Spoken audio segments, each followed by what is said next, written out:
Hi guys! So welcome ulit dito sa Noy Finance. So for today's video, pag-uusapan naman natin ano-ano ba yung mga best no annual fee credit cards dito sa Philippines. So basically, i-list down natin yung top 3 no annual fee credit cards. Syempre, based on my opinion. Well, syempre, marami na tayong mga bayarin, marami na tayong mga responsibilities. As much as possible, ayaw na natin ng mga ganitong klase ng iniisip pa, no, katulad ng annual fee ng credit card na minsan umaabot ng mga 2,000 to 5,000 pesos per year. So ano nga ba si annual fee, no? So para sa inyo na hindi pa aware kung ano ba si annual fee, no? It's actually a membership fee na syempre, since member ka nung credit card, ginagamit mo yung credit card, it's your payment to dun sa bangko for maintaining that credit card para manatili siyang open, para manatili yung services na binibigay sa'yo ng bangko. Well, there are a lot of ways para mapawave yung annual fee mo every year. Talaga namang mas madali, no? Mas madali para sa atin. Yung hindi mo na talaga iisipin, yung talagang simula pa lang, alam mo na hindi ka masya-charge ng annual fee. So ano nga ba yung mga credit cards na yun, no? So number 1 na dyan, si Union Bank Q Visa Platinum. Ito basically, paulit-ulit na natin fini-feature dito sa channel natin, no? Dati pa, nung Citi Simplicity Plus Card pa lang siya, na nasa Citibank pa lang siya. Ngayon, that's Union Bank Q Visa na Platinum na siya. Talaga namang binibida pa rin natin siya because of its features. Well, kasi nga, number 1, walang annual fee for life itong credit card na to. So, regardless kung gamitin mo man siya o hindi ka magkakaroon ng annual fee. Pero ang maganda rito sa credit card na to, bukod dun sa no annual fee for life, wala ring ibang fees, katulad ng late payment fee, over limit fee. So, yung mga late payment fee, mga over limit fee, talagang nakakatulong din yan pag wala, no? Kasi minsan, hindi mo naman may iwasan, hindi mo pala napansin na mag-over limit ka na pala, tapos nagamit mo yung credit card mo. Kaya nga, palagi ko rin ina-advocate sa inyo na dapat, bago nyo gamitin yung card nyo, check nyo muna yung available credit limit. Ako sa tagal-tagal ko na gumagamit ng credit card, hindi ko na mabilang kung ilang beses ako na-charge ng over limit, pati ng late payment fee, no? Kasi minsan, nagbabayad ako on the day, mismo ng due date, tapos minsan, hindi mismo dun sa mismong bangko. Minsan nag-GCash, minsan nag-PayMaya payment, so hindi siya nagpo-post on the same day. Though usually naman yung ibang bangko pinapayagan nila na mapa-waive yun, pero syempre may effort yun kasi tatawag ka sa bangko, i-explain mo sa kanila ano nangyari, and then hihintayin mo pang i-approve nila yun. Unlike sa klase ng credit card na to na Union Bank Q Visa, talagang hindi mo na kailangan isipin yun kasi nga hindi na-charge yun ng ganong klase ng mga fees. Now, the second credit card na talaga naman no annual fee for life, tapos ganito rin, no, walang mga payment sa mga late payment, wala sa mga over limit, is the PNB Silo Mastercard. So basically, parang carbon copy ni PNB Silo si Union Bank Q Visa, no? So parehong-pareho sila. Nag-iba lang, si Union Bank Q Visa is sa finance charge kapag nagbayad ka at least minimum amount due. So syempre, matcha-chargean ka pa rin ng finance charge, merong rebate yon, okay? Pero kay PNB Silo naman, mas mababa yung kinacharge na finance charge. So kung matatandaan nyo yung last video natin na best credit cards for beginners, talagang in-exclude na natin itong mga gantong klase ng credit card kasi nga palagi silang nandun, di ba?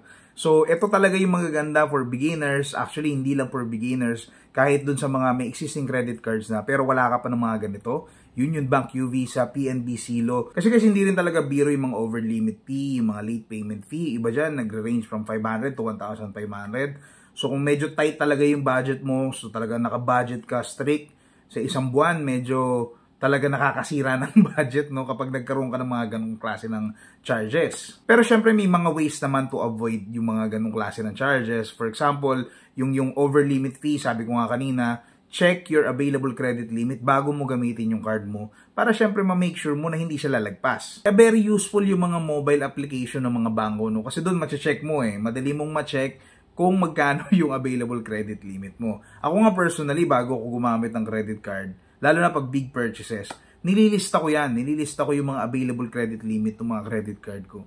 Tapos, tinitingnan ko, ano bang promo maganda, no? Kasi syempre, gusto rin natin ma-maximize talaga yung credit card natin. So, lalo na kung may big purchase ka, mas maganda, no? Ano bang credit card yung talagang magkakaroon pa ng extra benefit, di ba? Pagdating naman sa late payment fee, kung talagang hindi kayang bayaran yung total outstanding balance, no? Make sure na makover mo yung minimum. Okay? Pag na-cover mo yung minimum, hindi ka na matcha-charge ng late payment fee. Pero syempre, yung finance charge, ibang usapan nyo. As much as possible din, kung kayang bayaran ahead of time, lalo na kung nagbabayad kayo online through GCash o iba pang mga payment channels na hindi real-time yung posting, no? So, definitely, mas maganda kung babayaran mo siya ahead of time. Pero kung talaga namang mismong due date ka magbabayad, it pays off na pumunta ka dun sa branch, magbayad ka over the counter, o kaya kung meron kang account dun sa bangko na yun, then definitely mas madali yun. So, minsan, nakakalimutan natin no, na lagpas na pala yung due date natin. So, the easiest way to avoid that is of course, pwede mo i-calendar no, yung due date mo, kung kailan ba yung magiging due date mo, para syempre, hindi mo ma-miss. And kung possible, mas maganda nga i-auto-debit arrangement mo siya doon sa bangko mo para paglabas ng SOA mo, agad-agad mababayaran siya. Although kahit napapa-waive yung mga gano'n, no? Kasi ako, for example, ilang beses na ako nagpa-waive, no? Na chargean ako ng mga iba-ibang klase ng charges dahil sa late posting, no? Tinatry ko ipa-waive, madalas naman na-approve, no? Kasi binibase pa rin nila minsan kung kailan ka nagbayad.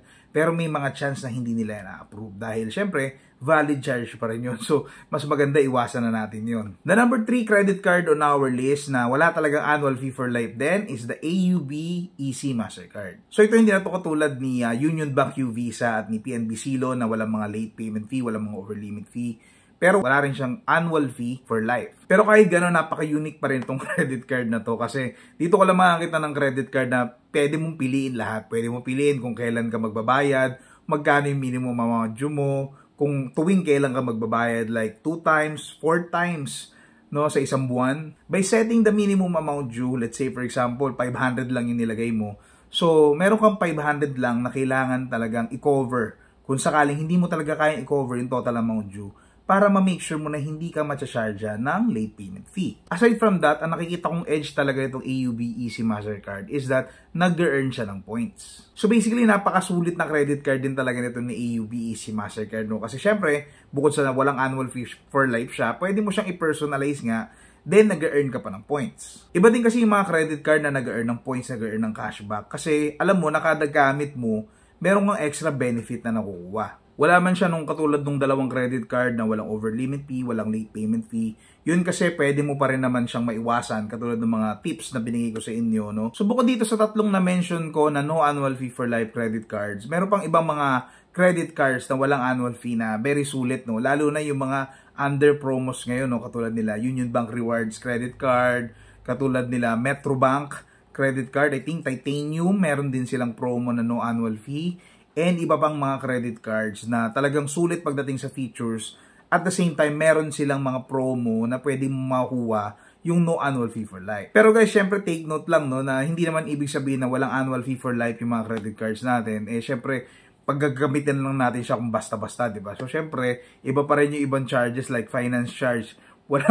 Walang credit card na no finance charge. So, tatandaan natin yan. Kasi, kapag hindi natin nababayaran talaga yung credit card due natin, talagang magkakaroon nun. And, minsan yun talaga yung malala. Lalo na pag nagpatong-patong. So, always be cautious, no? Pagdating sa paggamit ng credit card, no? Lalo na kapag bago ka pa lang at hindi mo pa talaga alam paano siya nag-work, no? It's better na panoorin mo tong video na to kasi itong video na to, mabibigay sa iyo yung mga tips, okay? Mabibigay sa iyo yung mga best practices pagdating sa paggamit ng credit card. And that's it guys, I hope marami kayong natutunan dito sa video na to, and kung nagustuhan nyo itong video na to, please hit the like button and of course share this to your friends. Again, this is Raymond and I'll see you in the next video.